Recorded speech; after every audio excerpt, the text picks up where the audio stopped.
Bonjour à tous mes abonnés, aux frères et sœurs et aux amis. J'ai le droit à 28 minutes 55. J'ai toujours pas résolu le problème de me dire comment j'ai pu faire 4 vidéos qui durent plus d'une heure. Mystère boule de gomme. Bon. Mon rabbi, je te bénis, ainsi que les frères et sœurs, les amis et les ennemis. J'ai lavé mon gilet, il a séché en moins de 2. Ça sèche vite, hein, ce truc. Hein. Ouais, c'est génial. J'ai renversé du thé hier dessus. Alors. Ah tiens, je vais parler de mon prénom, parce qu'une fois, il y a une personne qui s'est moquée de moi pour mon prénom. Ça, c'est de mon ami Jimmy,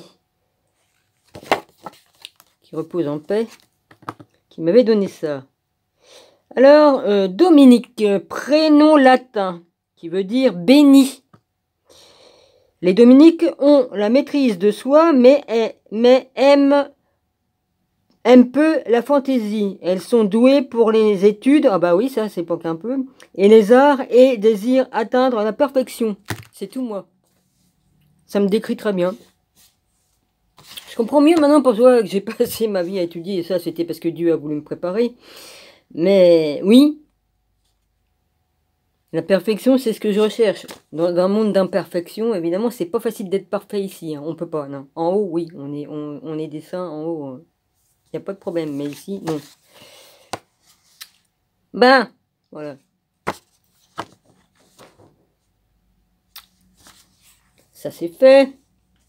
Mon rabbi, j'ai pas trouvé les travaux que j'avais fait, que j'avais écrits en hébreu d'une seule main. Hein. J'avais recopié tes écrits d'une seule main. Je les ai eu dans les mains il y a pas longtemps, hein, parce que vu que j'ai tous mes dossiers, je fais des recherches dedans, je trie. Et puis je sais plus où ils sont, hein, parce que j'ai 5-6 cahiers de remplis, plus d'autres encore. Hein, 5 ans d'études, hein, et puis 4 ans d'études avec toi, Rabbi, et puis puis les autres études que j'ai, bon ben voilà, ça fait un gros paquet. Donc voilà, je vais le retrouver, c'est pas grave. C'est-à-dire qu'il faut que je recopie tout à la main, hein, parce que ma machine à écrire, elle fonctionne plus, hein, vas-y. Donc tout à la main, au stylo. Allez, vas-y, je vais faire les scribes, comme j'ai déjà fait dans une autre vie, hein, c'était scribe. Ben, alors qu'est-ce que je vais lire? Oui, je voulais lire là, le salut de Jérusalem. Ça a à voir avec Marie-Madeleine, mais c'est dans le passé, ils en parlaient déjà.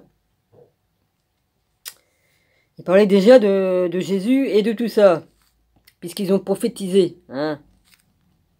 C'est dans Ésaïe 61, 62. Là, c'est le salut de Jérusalem, Ésaïe 61, 2.3-11, point virgule 65, 2.15, 18, 19. Après, c'est dans Osée 2.20-25. Pour l'amour de Sion, je ne me tairai point. Moi non plus. Pour l'amour de Jérusalem, je ne prendrai point de repos. Jusqu'à ce que son salut paraisse comme l'aurore, et sa délivrance comme un flambeau qui s'allume. Alors les nations verront tout ton salut, et tous les rois ta gloire. Là, il parle de Jésus, qui est arrivé beaucoup plus tard sur terre en chair. Et l'on t'appellera d'un nom nouveau. Ça parle bien de Jésus. Que la bouche de l'Éternel déterminera. Tu seras une couronne éclatante dans la main de l'Éternel. Un turban royal dans la main de ton Dieu. On ne te nommera plus délaissé. On ne nommera plus la terre désolation. Mais on t'appellera mon plaisir en elle. Là, il parle du sacré féminin, ça doit être ça, de Marie-Madeleine, ou il parle de Jésus et de tout ça. Oh, c'est marrant, j'ai vu du violet, je vois des couleurs violettes. Oh la vache. Oui, c'est marrant ça. Et l'on appellera ta terre épouse. Non, j'ai pas fumé de joinville. Hein. Moi, ce que je vois, ça vient toujours d'en haut. Hein. Voilà, on fait voir ce qu'on veut bien. Car l'Éternel met mon plaisir en toi, et ta terre aura un époux. Comme un jeune homme s'unit à une vierge, ainsi tes fils s'uniront à toi. Et comme la fiancée était la joie de son fiancé, ainsi tu feras la joie de ton Dieu. Après, il y a les psaumes. Je vais lire un petit peu ça, puis après je retourne sur Marie-Madeleine. Sur tes murs, Jérusalem, j'ai placé des gardes. Ils ne se tairont ni jour ni nuit. vous qui la rappelez au souvenir de l'Éternel, point de repos pour vous.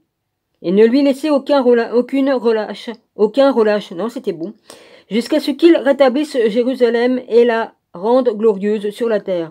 L'Éternel l'a juré par sa droite et par son bras puissant. Je ne donnerai plus ton blé pour nourriture à tes ennemis, et les fils de l'étranger ne boiront plus ton vin, produit de tes labeurs.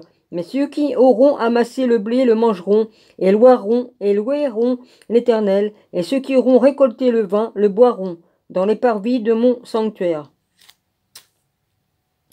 Je vais aller jusqu'au bout.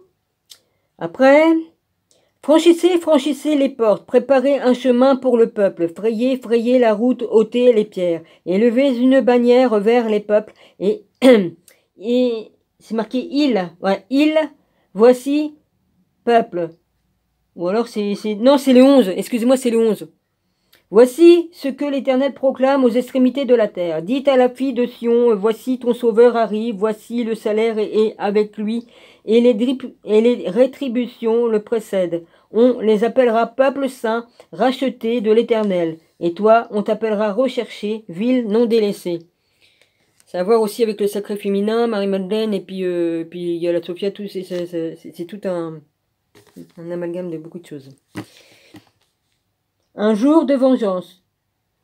Qui est celui qui vient d'Édom, de Bosra, en vêtements rouges, en habits éclatants, et se redressant avec fierté dans la plénitude de sa force? C'est moi qui ai promis le salut, qui ai le pouvoir de délivrer. Pourquoi tes habits sont-ils rouges, et tes vêtements comme les vêtements de celui qui foule dans la cuve? J'ai été seul à fouler au pressoir, et nul homme d'entre les peuples n'était avec moi. Je les ai foulés dans ma colère, je les ai écrasés de ma fureur, leur sang a rejailli sur mes vêtements, et j'ai souillé tous mes habits, car un jour de vengeance était dans mon cœur, et l'année de mes rachetés est venue, je regardais, et personne pour m'aider. J'étais étonné, personne pour me soutenir. Alors mon bras m'a été en aide, et ma fureur m'a servi d'appui. J'ai foulé des peuples dans ma colère. Je les ai rendus ivres dans ma fureur, et j'ai répandu leur sang sur la terre.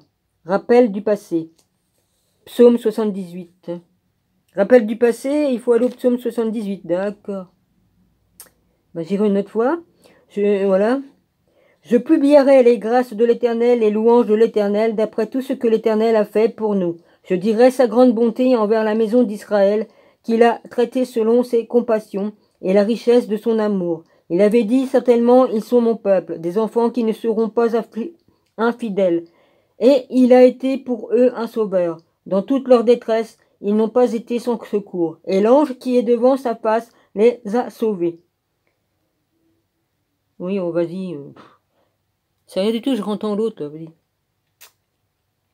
Il les a même rachetés dans son amour et sa miséricorde. Ouais, hier j'ai filmé avec une de mes consoles de jeu ce qu'il faisait et tout ça, c'était infernal.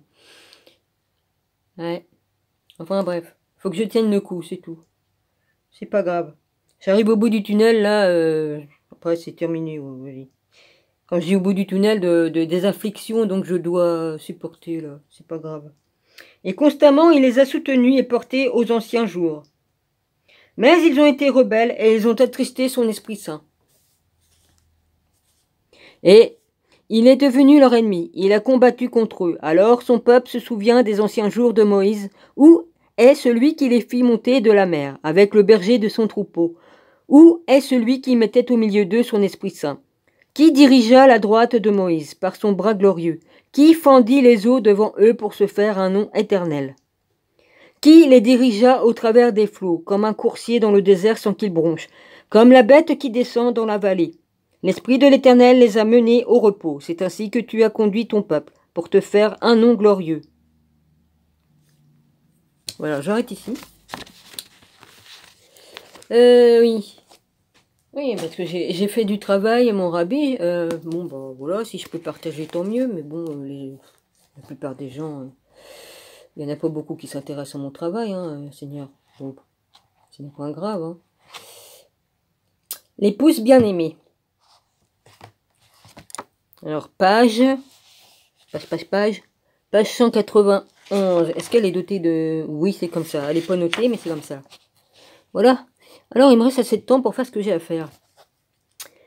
Et je vis la cité sainte, la nouvelle Jérusalem, qui descendait du ciel. Elle s'est faite belle comme une jeune mariée, parée par son époux. L'Apocalypse 21, 2.2. Ah, les allergies, oui. La vache. Dans sa réponse à Job, le philosophe mystique Carl Jung dresse un commentaire qui résume le besoin de restituer les caractères humains de l'épouse et de Jésus au sein de la communauté des hommes en examinant l'épouse archétype du christianisme et son épouse. Ah, ça me râle de trop. L'égalité du couple a besoin d'être ancrée au niveau métaphysique dans l'image d'une femme divine. J'ai sauté une ligne. Je reprends. L'épouse est de Jésus au sein de la communauté des hommes en examinant le caractère humain de l'épouse et de Jésus au sein de la communauté des hommes en examinant l'époux archétype du christianisme et son épouse. Jung écrit que les qualités du couple a besoin d'être ancrées au niveau métaphysique dans l'image d'une femme divine. L'épouse du Christ, Jung insiste plus loin sur le fait qu'en tant qu'être humain, l'épouse physique du Christ ne peut pas être remplacée par une institution. Voilà. L'épouse a besoin d'être une représentation personnelle de forme humaine. Nous ne pouvons pas imaginer un Jésus humain prenant dans ses bras un bâtiment, une église ou une ville, fourmillant de monde. C'est clair.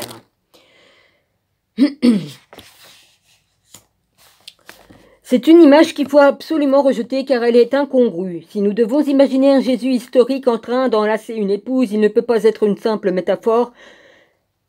Ce que nous pouvons imaginer, c'est Jésus prenant une femme dans ses bras, son double qui représente son peuple. L'Ecclésia, alors L-E-K-K-L-E-S-I-A, je l'ai déjà dit. L'Église dans l'Apocalypse, l'épouse descend du ciel pour célébrer son mariage, Apocalypse 21, 2.2. Elle est la personnification même de la ville sainte, la nouvelle Jérusalem. Et l'objectif de la théologie chrétienne, c'est son mariage sacré avec le marié éternel. Les évangiles du Nouveau Testament nous offrent une femme qui est perçue comme représentant la communauté dans son attente perpétuelle et l'espoir en accomplissement des prophéties millénaires. Lorsque Dieu demeurera en elle, l'unique candidate cohérente pour tenir ce rôle d'épouse, c'est Marie-Madeleine, la sœur de Lazare, appelée Madeleine. Toute confusion était possible au sujet de l'identité de Marie-Madeleine. Lorsque le pape Grégoire I a déclaré dans un sermon en 591 que Marie-Madeleine était la femme pécheresse qui avait oint Jésus. Marie-Madeleine, elle a bien oint Jésus, mais c'était pas une prostituée. Je vais te faire un petit tour en enfer, tiens, pour aller te voir, toi, vas-y. Dans son évangile, Jean l'appelle Marie, sœur de Lazare, selon toute probabilité. Le pape ne formule rien de controversé. Ouais. Non, mais j'aime pas qu'on dise qu'elle était une catin. C'est pas vrai, elle était riche. Mais il faut arrêter, quoi. C'est pas avec ses fesses qu'elle a gagné ses sous. Hein? Je sais bien qu'à l'époque, il y avait des juifs qui vendaient leur fille ou leur fille pour qu'elles se prostituent parce qu'ils étaient pauvres, mais ça devait pas être des juifs dans la vraie tradition, hein, parce qu'on fait pas ça. Hein, il est interdit de le faire. Donc voilà, hein, il y avait juifs et juifs. Hein. Il y avait au moins trois catégories. Hein. Bon, les autres, j'en parle pas. Alors, il faut arrêter les conneries. Le pape ne formule rien de controversé exprimant une croyance déjà largement répandue en Europe occidentale où les églises bâties en l'honneur de Marie-Madeleine étaient nombreuses. Oh bah oui, il y en a. Moi, j'ai vu des choses, j'ai vu des statues dans certains endroits. Vas-y, hein. Et sa présence historique honorée. Elle était l'une des saintes chrétiennes les plus populaires en son image, le plus souvent peinte par les artistes au Moyen-Âge. Avec une exception près, elle était celle, la Vierge et de l'enfant, une image qui illustrait la doctrine du couramment répandu de Théodokos qui était vénéré à l'Est. Il faut que je reprenne la photo qu'il y a là-dedans. Je vais vous montrer. Et ça, normalement, elle est là-dedans. Je vais vous montrer, hein, sans problème. Un peu plus vite, Dominique, sinon demain, oui encore. Ah.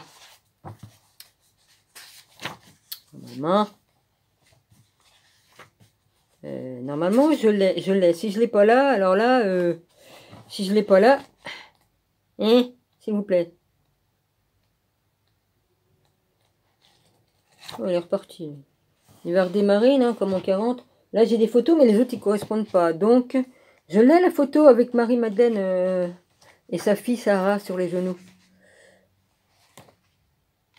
Mais je l'ai en noir et blanc quelque part. Mais où? Please.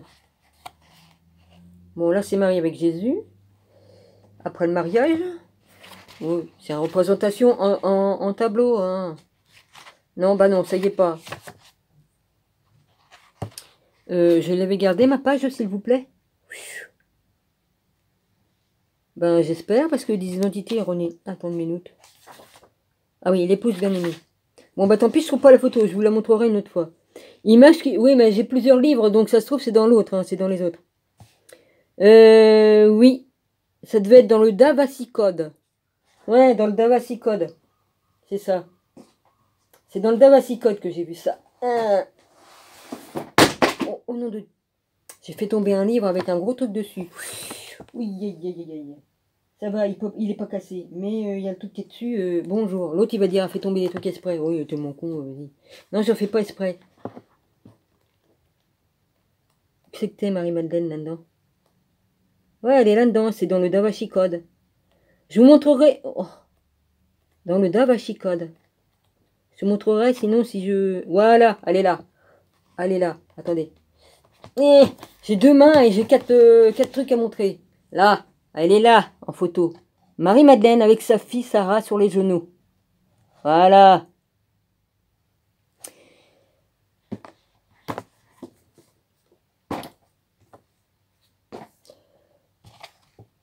Ah bah oui, c'était pas dans celui-là. Bon, alors j'ai toujours ma page, s'il vous plaît. Il est quand même à 16, puis j'ai le droit qu'à 28. Image qu'il faut absolument rejeter car elle est incongrue si nous devons imaginer un Jésus historique en train d'enlacer son épouse. Bah, c'est il était... Ah oui, parce que Jésus, c'était un grand rabbin, il avait pas le droit de se marier et avoir des enfants, pourtant c'est dans la coutume des Juifs. Hein? Oui, enfin bref, je peux pas revenir dessus, je l'ai déjà dit dans les autres vidéos. Elle ne peut pas être une simple métaphore. Ce que nous pouvons imaginer, c'est Jésus prenant une femme dans ses bras, son double représentant son peuple. Ouais, je l'ai déjà lu ça. Dans l'Apocalypse, l'épouse descend du ciel pour célébrer son mariage. Apocalypse 21, 21, 2.2. Elle est la personnification même de la ville sainte, la Nouvelle Jérusalem. Et l'objectif de la théologie chrétienne, c'est un mariage sacré avec le marié éternel. Les évangiles du Nouveau Testament nous offrent une femme qui est perçue comme représentant la communauté dans son attente perpétuelle et l'espoir en l'accomplissement des prophéties millénaires. Lorsque Dieu demeurera en elle, l'unique candidate est arrivée là, cohérente pour tenir ce rôle d'épouse. C'est Marie, Madeleine, la sœur de Lazare, appelée Madeleine. Toute confusion était possible au sujet de l'identité de Marie-Madeleine lorsque le pape Grégoire I déclara dans un sermon en 591 que Marie-Madeleine était la femme pécheresse qui avait oint Jésus dans son évangile. Jean l'appelle Marie, sœur de Lazare. Selon toute probabilité, le pape ne formulait rien de controverse. Il exprimait une croyance déjà largement répandue en Europe occidentale où les églises bâties en l'honneur de Marie-Madeleine étaient nombreuses en sa présence historique. Honorée, elle était l'une des saintes chrétiennes les plus populaires et son image la plus souvent peinte par les artistes au Moyen-Âge. Ben, dans mon église, il y en avait, hein, il y avait des tableaux qui étaient tellement abîmés, on voyait pas, mais il y avait des belles peintures. À une exception près, était celle de la Vierge et de l'enfant, une image qui illustrait la doctrine couramment répandue de Théotokos, qui était vénéré à l'Est.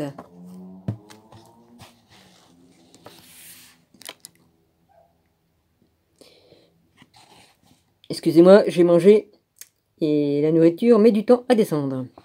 Ben. Alors, des identités erronées.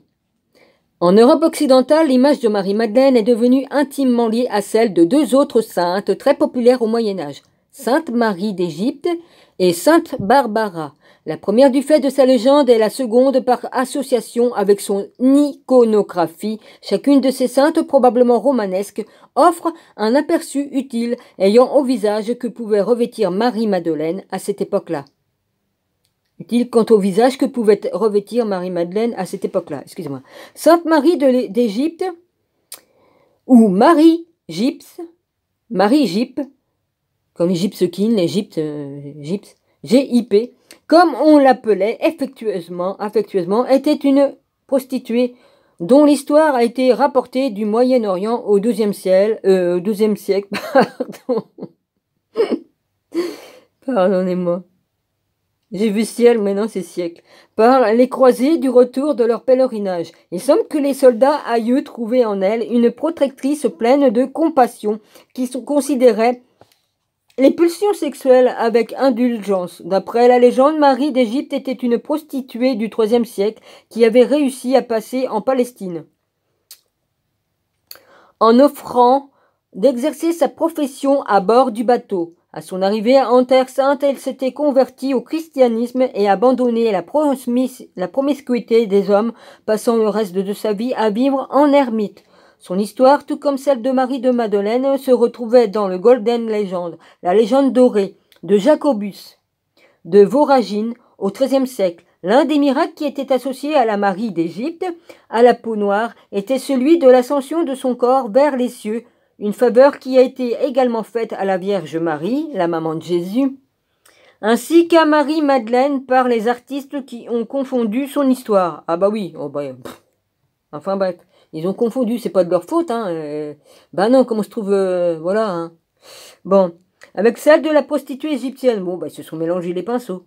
On raconte que les deux maris ont été des catins, toutes les deux repenties. Merci les gars.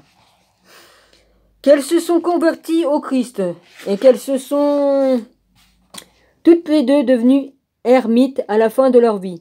Ah oui, Marie-Madeleine, elle est bien devenue ermite à la fin de sa vie. Elle a fini 30 ans dans une grotte à prier, tout ça, hein. Et puis au bout de 30 ans après Jésus, elle est morte.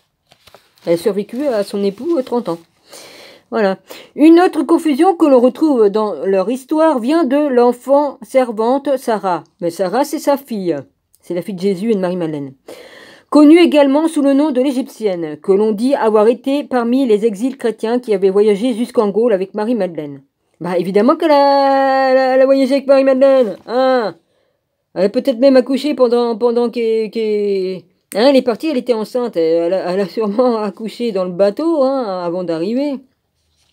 Peut-être ça demandait des mois avant d'arriver. Hein. C'est pas comme maintenant, il n'y avait pas de moteur. Hein. En plus, ils n'avaient pas de rame ni quoi qu'est-ce. Hein. C'est le Saint-Esprit qui poussait le bateau. Hein.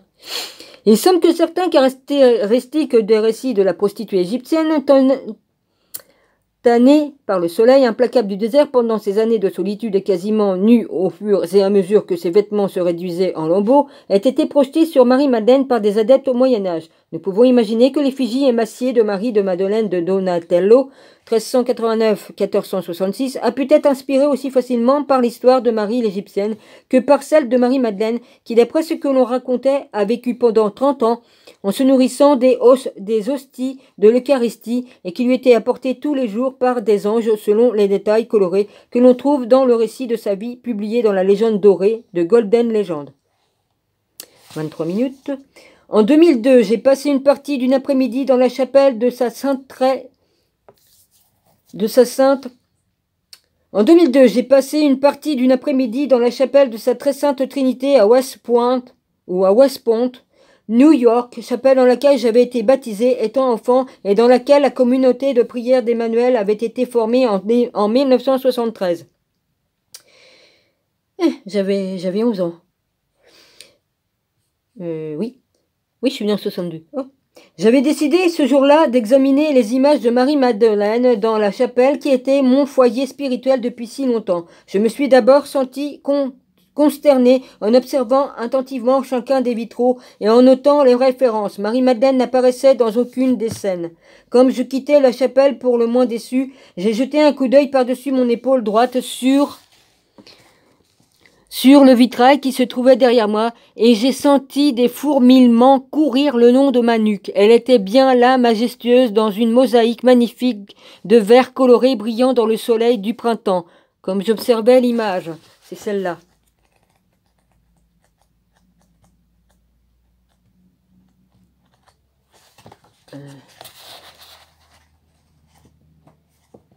Me dites pas que je me trompe encore, parce que là, j'en ai marre de me tromper.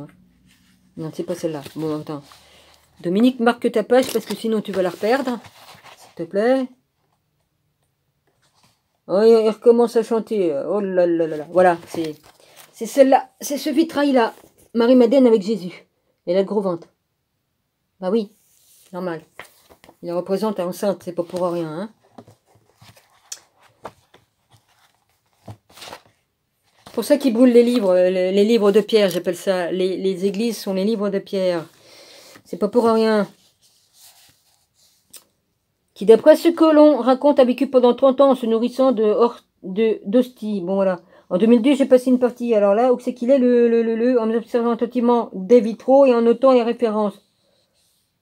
J'ai jeté un coup d'œil par-dessus mon épaule droite sur le vitrail qui se trouvait derrière moi et j'ai senti des fourmillements courir le long de ma nuque. Elle était bien là, majestueuse dans une mosaïque magnifique de berres colorés brillant dans le soleil du printemps. Comme j'observais l'image de plus près, j'ai réalisé que Marie-Madeleine souffrait une fois de plus d'une erreur d'identité. Debout dans la fenêtre ensoleillée, elle tenait un tour dans ses bras. Un calice était représenté dans sa partie inférieure et le personnage était identifié comme étant Sainte Barbara. Oh mon Dieu. Mais la tour et le calice sont associés à Marie, dont l'origine du nom vient du mot araméen tour, et dont la légende affirme qu'elle a apporté le Saint Graal en Europe. Sainte Barbara est souvent représentée par le symbole du martyr dans l'iconographie du Moyen-Âge, mais la croix est aussi acceptée partout comme étant le symbole de la royauté.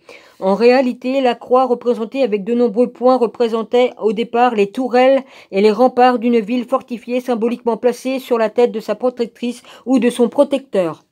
Un exemple célébré de cette représentation, celui de la sculpture en relief de la grande déesse datant que la période romaine. Elle porte sur la tête une réplique de la ville d'Aix, la couronne par excellence. En 1969, mon rabbi, lorsque l'Église catholique romaine a modifié son calendrier officiel des saints, Sainte Barbara a été sommairement abandonnée, son histoire jugée fausse, enfermée dans une tour. La Barbara du IIIe siècle était si impatiente de se convertir au christianisme, c'est du moins ce que raconte la légende, qu'elle avait dénoué ses cheveux de façon à ce qu'un prêtre puisse grimper et lui apporter l'évangile de l'Eucharistie, une histoire qui fait beaucoup penser à l'héroïne du conte de fées européen. Rapunzel. Ouais, mais enfin, faut avoir une sacrée longueur de cheveux. Hein. Moi, les miens, ils vont jusqu'aux genoux, mais dis donc, si je suis en haut de la tour, dis donc, 5-6 mètres ou 8 mètres ou 10 mètres de long. Enfin, bref. Le père de Barbara est important, fonctionnaire syrien, fut tellement furieux d'apprendre que sa fille se convertissait au christianisme qu'il ordonna que sa fille soit décapitée. Quel con. Excuse-moi, j'ai besoin de le dire. Mon Dieu. Désolée, je suis obligée de dire ce que je pense. Hein. Sur le chemin de retour, après l'exécution, il fut frappé par un éclair et mourut sur le champ. Ah bah ça, on peut dire que Dieu est rapide. Hein. Merci Seigneur. Il méritait bien. En associant différents éléments de cette légende, Barbara devint la sainte patronne des ingénieurs militaires et des artilleurs, des mineurs, des maçons et des tireurs, les protégeant d'une mort soudaine pouvant survenir dans une explosion ou du feu. C'est bientôt fini, là, bientôt. Hein. Le nom de Barbara signifie femme qui vient d'ailleurs. La légende bizarre a d'abord calculé en Europe pendant le 7e siècle, comparant de coutumes mérovingiennes des régions du Nord et de la France. Elle gagnait une popularité au 9e et 10e siècle, lorsque la légende de Saint Graal sont apparues dans la tradition orale. Il n'était pas question à ce moment-là de récits écrits et ont continué pendant la période du Moyen-Âge. Voilà, je m'arrête ici. Soyez tous bénis, je vous aime tous. Salut.